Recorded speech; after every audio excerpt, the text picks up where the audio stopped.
दर्शकों, आपका स्वागत है सिटी जंक्शन स्पेशल में। आज स्पेशल ये है कि रमज़ान का पाक महीना चल रहा है और इस पाक महीने में इससे बढ़िया बात क्या हो सकती है कि हम इस विषय को लेकर ही बात करें। रमज़ान महीना क्या होता है, किस तरह होता है, किस तरह यहाँ पर जो रोज़ा रखा जाता है उसका महत्व क्या है, ऐसी तमाम बातों को आज हम जानेंगे। तो दर्शकों, इस तमाम जानकारी को देने के लिए एक खास शख्सियत इस वक्त हमारे बीच मौजूद है। तो आइए मैं आपको उनसे मिलवाता हूं और वो शख्सियत है डॉक्टर अब्दुल्ला शाह कादरी जी। बहुत बहुत स्वागत है आपका।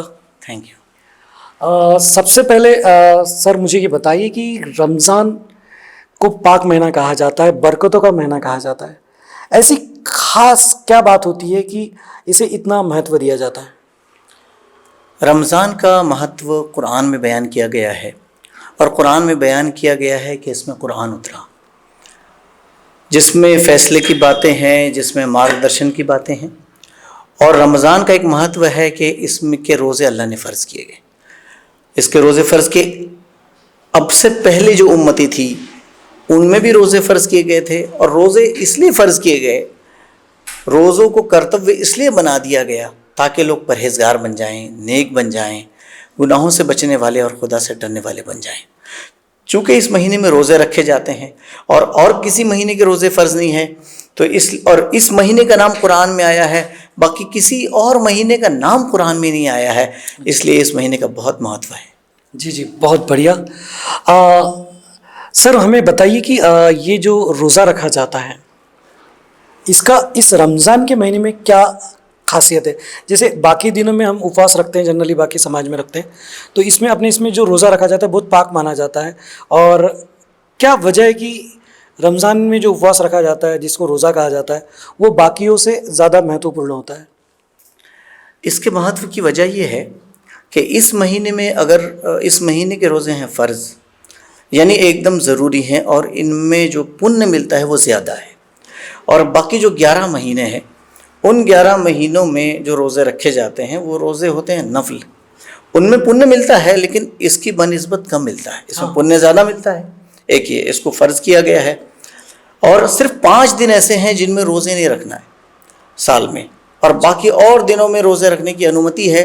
लेकिन रमज़ान के जो रोज़े हैं ये फ़र्ज़ हैं, कर्तव्य हैं, ऑब्लिगेटरी हैं और इनमें पुण्य ज़्यादा है, इसलिए इनका ज़्यादा महत्व है। जी सर, अभी आपने कहा है कि 5 ऐसे दिन हैं जिसमें रोज़े नहीं रख सकते हैं, वो 5 दिन कौन से और क्यों नहीं रख सकते, ये भी आप हमारे दर्शकों को थोड़ा बताएं। जी, एक तो रमज़ान का महीना होने के बाद जो ईद आती है जिसको ईद उल फित्र कहते हैं, जी जी, तो एक वो दिन है जिसमें रोज़ा नहीं रखा जाता।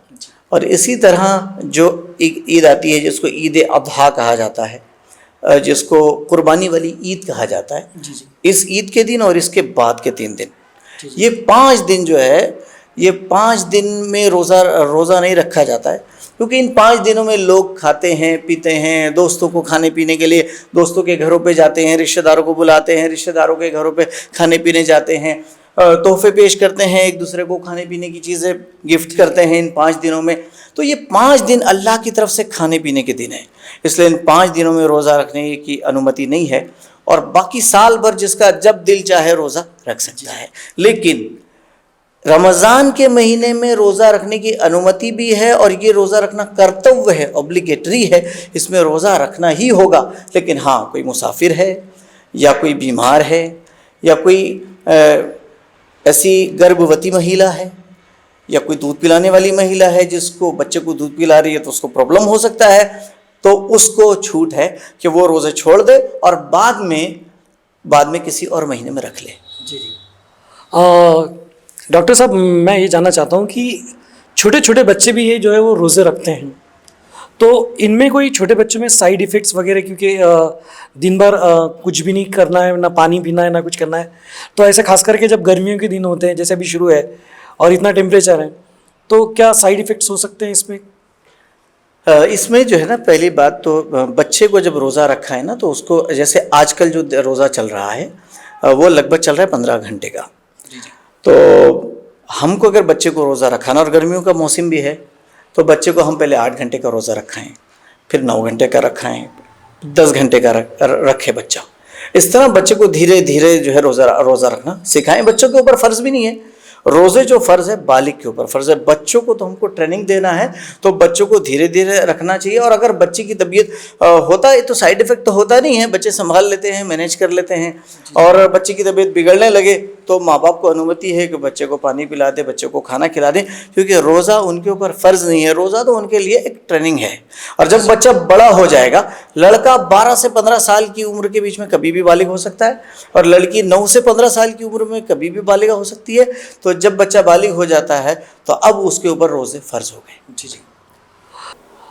दर्शकों, कई बार ऐसा होता है कि मैं आपसे बात करना चाहूँगा डॉक्टर साहब, कई बार ये होता है कि इंसान से कई बार गलतियाँ हो जाती है, तो रमज़ान के महीने में क्या एहतियात बरते कि कोई ऐसी खास गलती हो कि ये गलतियों की तरफ बिल्कुल ध्यान ना जाए, इस तरह की गलती ना हो, तो कौन सी गलतियाँ हो सकती है और जो नहीं होनी चाहिए?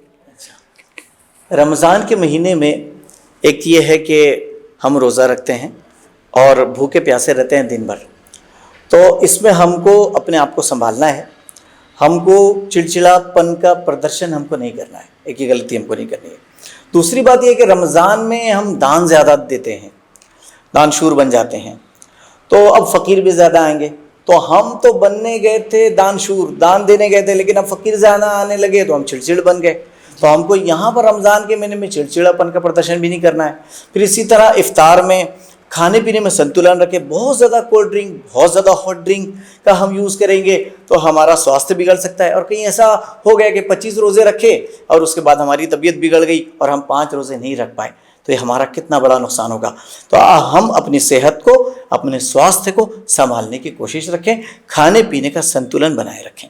जी देखिए, आप रोज़ा रख रहे हैं तो वैसे आपके ऊपर बरकत बरसने वाली है अल्लाह की, लेकिन आप ये करें कि चिड़चिड़ ना करें। दान अगर आप दे रहे हैं तो ज़्यादा फ़कीर आएंगे, जैसे इन्होंने बताया, तो आप थोड़ा एहतियात बरतें और संयम बरतें, उन पर नाराज़ ना हो। और आप जब खुदा के रोज़े रख रहे हैं तो खुदा ने उन्हें आपके दर पर भेजा है और इस काबिल बनाया है कि आप कुछ दे सकते हैं, तो बस थोड़ा सा गुस्सा कम करें, बच्चों पर भी, घर वालों पर भी।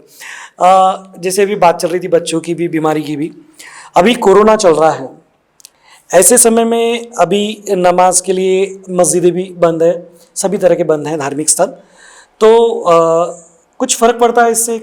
और जो खास करके मस्जिद में ही नमाज पढ़नी चाहिए, ऐसा कुछ है या कैसा क्या? नमाज जो फ़र्ज़ है वो 5 वक्त की नमाज फ़र्ज़ है, और जो मस्जिद में जाकर जमात के साथ नमाज़ पढ़ते हैं, लाइन में खड़े होकर नमाज़ पढ़ते हैं, इसको नमाज बाजमात कहते हैं, ये वाजिब है, ज़रूरी है।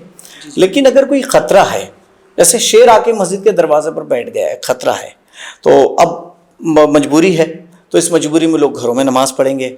इसी तरह कोई वबा फैल गई है, वो कोई ऐसी बीमारी फैल गई है, वो कांटेक्ट से फैल रही है, तो ऐसी स्थिति में उलमा ने अनुमति दी है कि लोग अपने घरों में नमाज़ पढ़ लें। जी।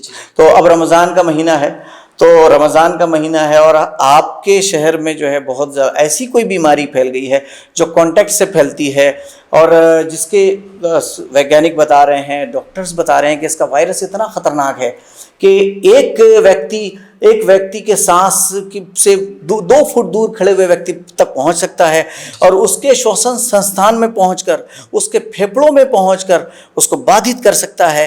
तो ऐसी स्थिति में हमको चाहिए कि हम लोगों से दूर रहें, और ऐसी स्थिति में जो है घर में नमाज पढ़ी जा सकती है और पुण्य पूरा मिलेगा। जी।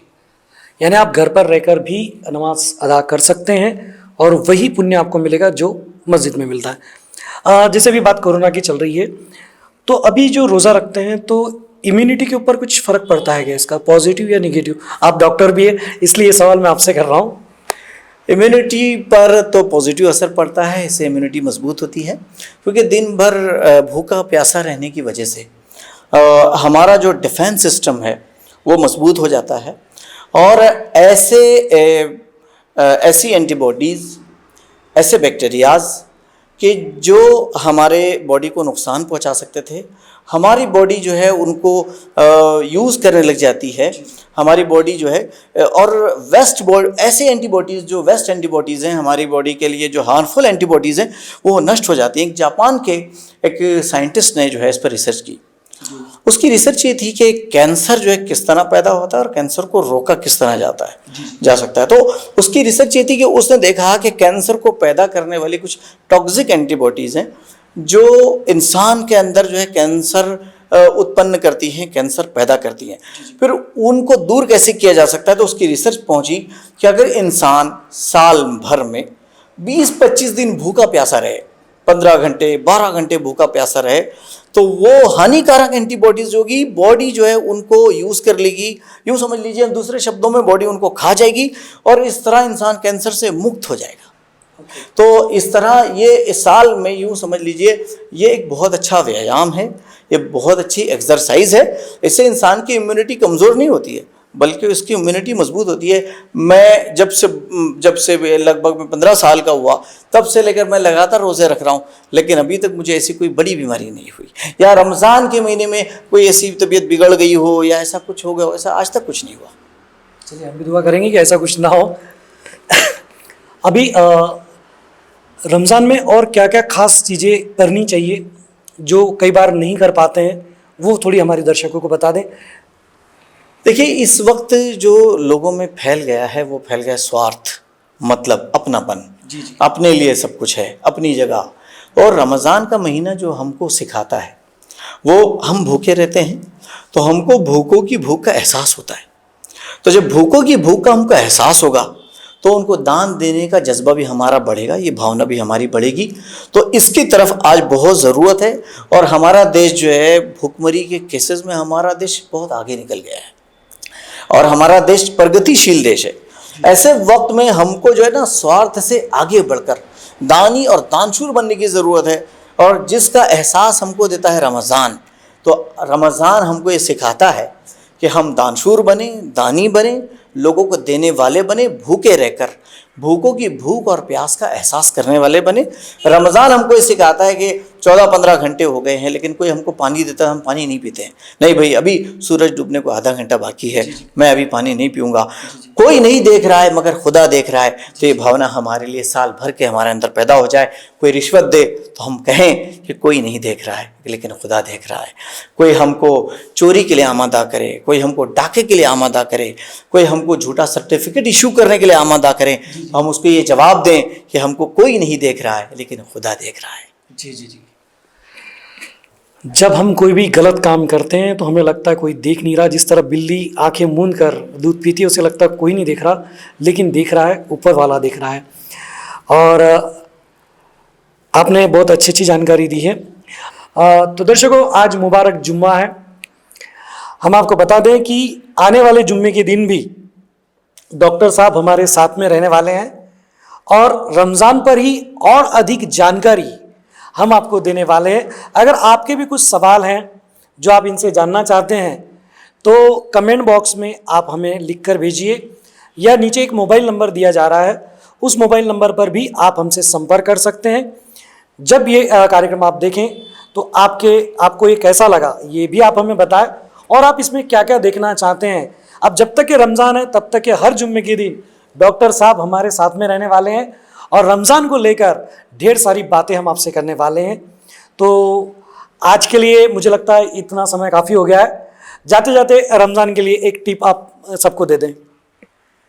रमज़ान के लिए टिप ये है कि हम, जैसे कि मैंने जो मेरा संदेश था वो सारे देशवासियों के लिए मेरा संदेश था कि आज हमको गरीबों के दर्द को समझने की ज़रूरत है। और हम जो कुछ दो लोगों के साथ नेकी करते हैं, परोपकार करते हैं, ये रिटर्न में हमको मिल जाता है।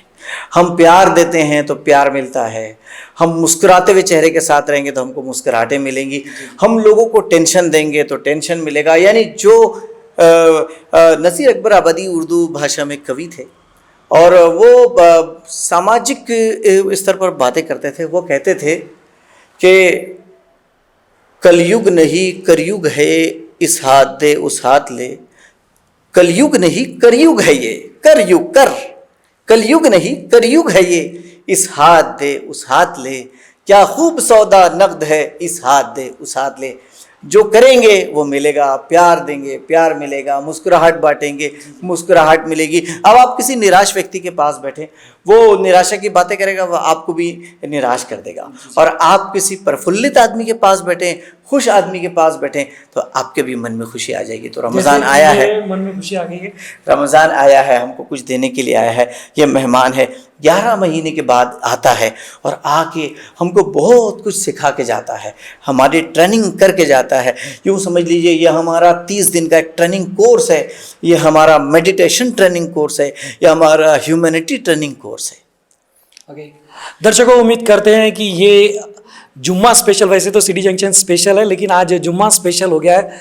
रमज़ान का ये टॉपिक इस टाइम पे हम हर जुम्मे के दिन आपके सामने लेकर आएंगे। मैं फिर से एक बार कहना चाहूँगा कि अगर आप कुछ खास इनसे पूछना चाहते हैं, हमसे कुछ जानना चाहते हैं रमज़ान को लेकर, रमज़ान माह को लेकर, तो ज़रूर हमसे पूछिए। आपके सवाल के जवाब देने का हम प्रयास करेंगे। आज के लिए बस इतना ही। सिटी जंक्शन पर आप देखते रहिए। आपका बहुत बहुत शुक्रिया सर, आपने समय निकाल कर हमको समय दिया है। आपने भी हमें इज्जत दी, थैंक यू, शुक्रिया। तो दर्शकों, आप फिलहाल में बने रहे सिटी जंक्शन के साथ, देखते रहे अपना चैनल अपनी बात। हम फिर रूबरू होंगे आपसे अगले जुम्मे के दिन।